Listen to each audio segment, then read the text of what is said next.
I'm Dr. Michelle Plaster, and you're listening to Between Two White Coats, a weekly podcast where we dig into key issues surrounding health and wellness. I'm a family medicine doctor, and my co-host, Amber Foster, is a family medicine nurse practitioner. In our combined 30 years in medicine, we've seen a lot. We are taking some of our biggest questions, obstacles, and patient-centered advice and wrapping it into a 20-minute weekly podcast. Make sure you hit subscribe so you don't miss an episode. If you have found this podcast helpful, give us a 5-star rating and review. This helps other people find our podcast. And make sure you share it with your friends. Thank you for your time. We look forward to serving you.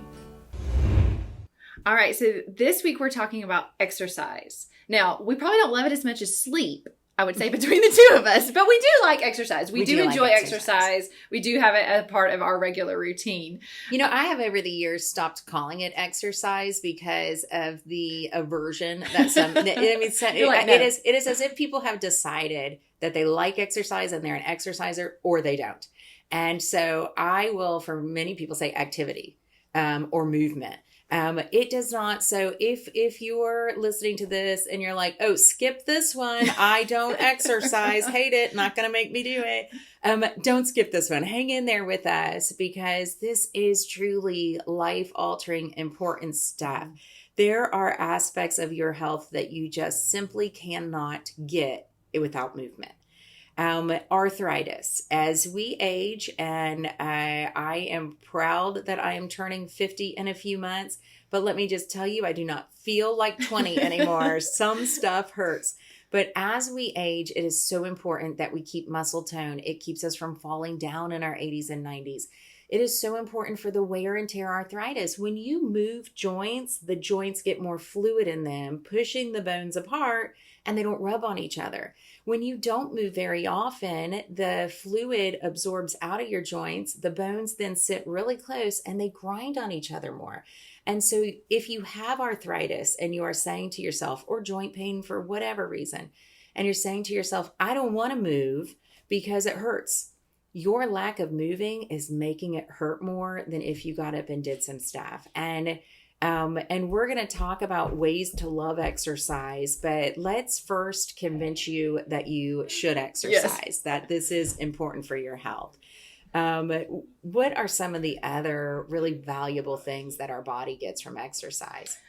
Well, one of the things is, like, I always tell people, like, runners get that runner high. I run and I don't get the runner's high. Like, I hate every second of it, but I feel better afterwards. It doesn't matter what type of exercise I'm doing. I do all different types of exercise, but I always feel better after, and I can tell the days I don't. I'm a little probably more grumpy. I'm a little bit more short. So serotonin is something our bodies make naturally, and exercise releases those happy endorphins. Yes. And so mood matters. Yes. And it is, I wish I was a morning person. I'm just not. I have tried to convince myself to be. It never takes. So I've just had to accept that over the years. But on the days that I don't have to be somewhere real early, I will get up and do something for 15 minutes even, first thing in the morning. It truly changes the whole morning. Mm-hmm. It changes how much I get done during the day. I'll tell people also, if you have a desk job, which so many of us do, get up at your lunch and just do a 15-minute walk.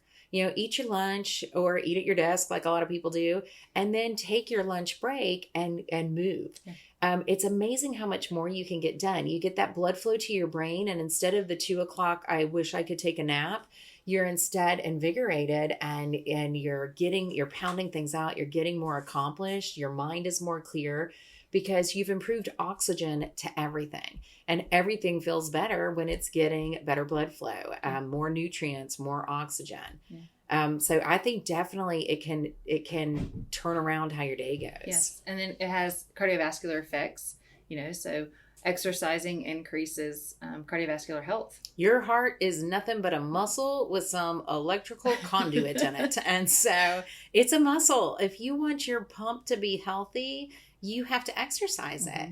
And so doing walks, we say cardiovascular exercise, something that makes your heart rate go up. So whether that is a vigorous walk or a cycling, group fitness class, yoga, you can listen. When you're holding those poses, sometimes my heart rate will get up. Me too. Or lifting weights with intention. You're moving fast. You're pushing yourself.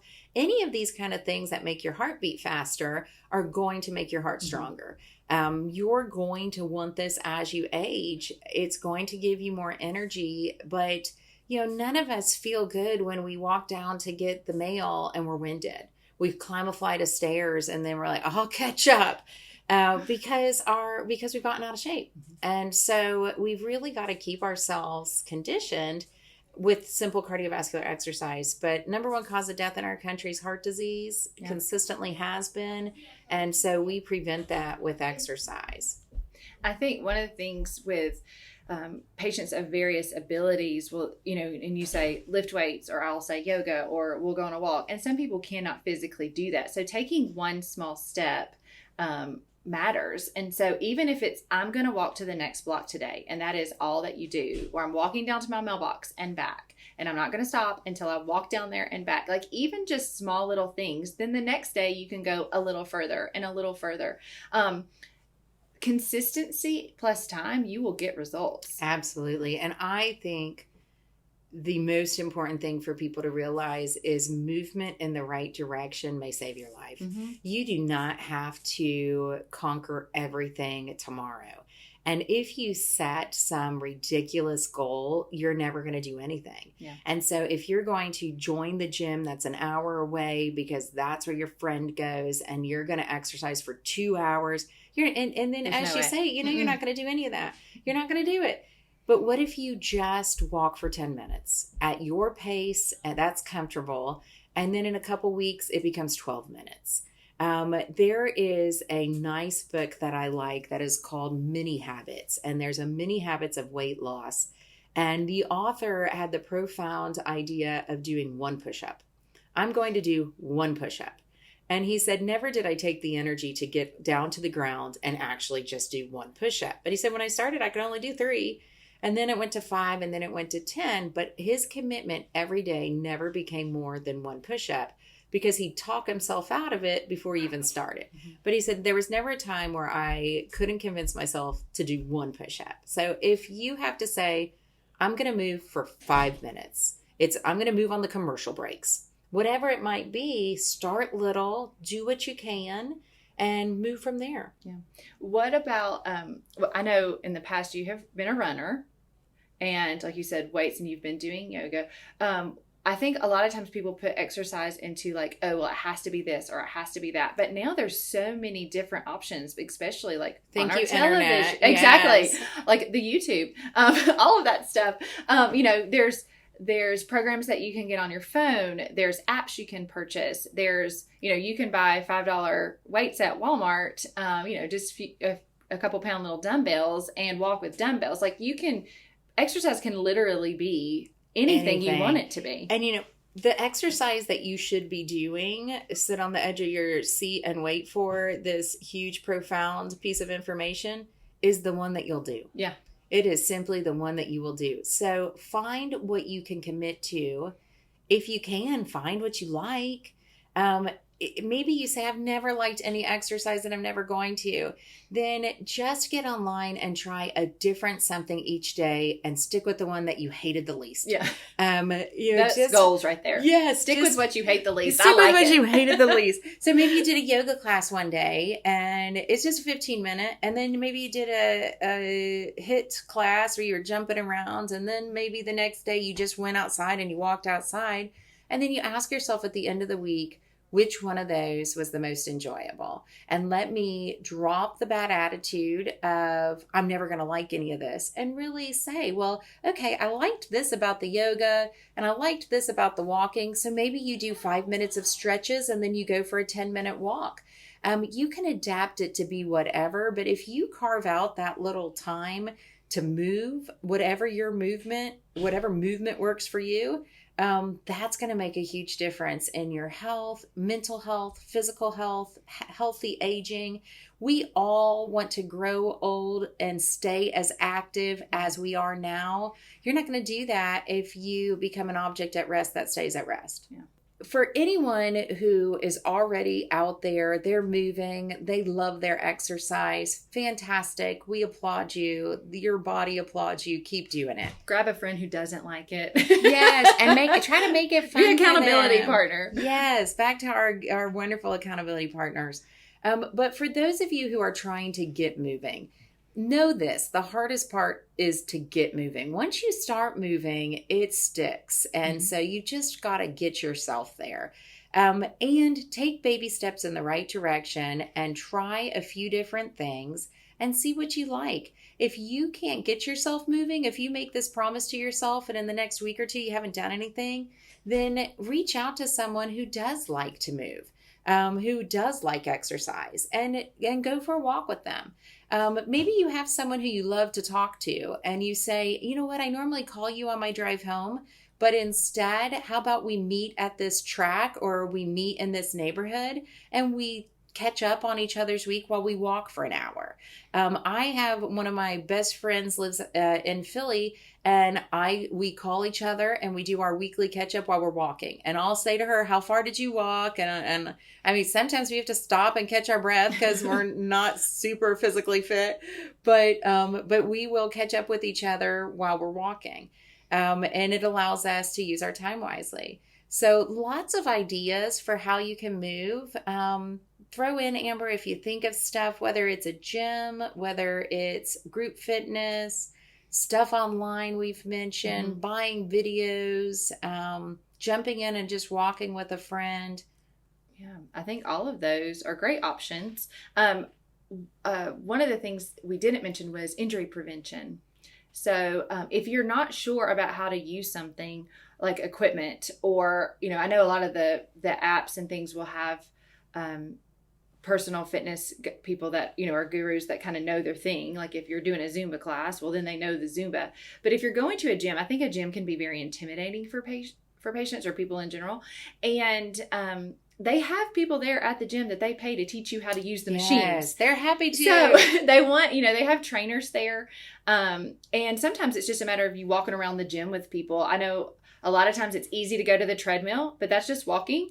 So most people know how to work a treadmill. And so don't do that. Like do something a little bit out of your comfort zone, or go to a machine that you may not be familiar with and ask someone for help.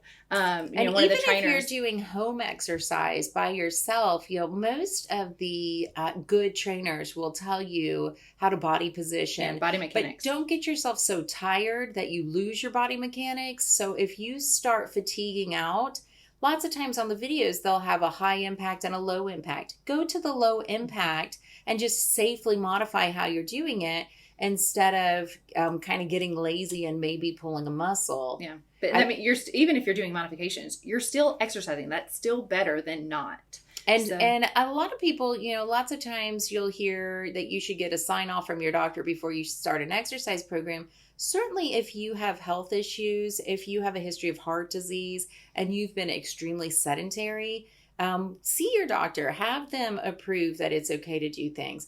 But I'll tell you, I've never once told people, if you feel fine and you can talk and move and walk down the street, I've never told someone not to. If you are short of breath and can't catch your breath, if you feel, God forbid, chest pain, then you got to stop what you're doing and see a doctor. But if you feel fine and you're just walking up and down your driveway a few times, also if you have balance issues or if your legs are a little weak, then don't go far from home. I tell some of my older patients, I just want you walking around the house. If you get tired, sit down. Yeah. I want you, if you want to be outside, walk around your yard. But if you get tired, you can go inside. Don't walk a half a mile down the road and then realize you can't get back. But start slow, listen to your body, do things the way that the experts tell you to do it. And you're going to hurt yourself more by not moving than you're going to by moving safely. Today's Tell Me Something Good. I am a super nerd. I love to read. One thing that the pandemic gifted me with was a little bit more time to read. I typically read for knowledge. I really love learning, thus the super nerd. But it was in January of 2021, I made a list of something I called happy habits. These are things in my life I was already doing, but I just tweaked them a little bit to make them not so overwhelming. And I added reading fiction to my happy habit list. I never thought this would decrease my stress level, but it has. I encourage you to find your happy habit this week. Thanks for listening and have a happy habit week.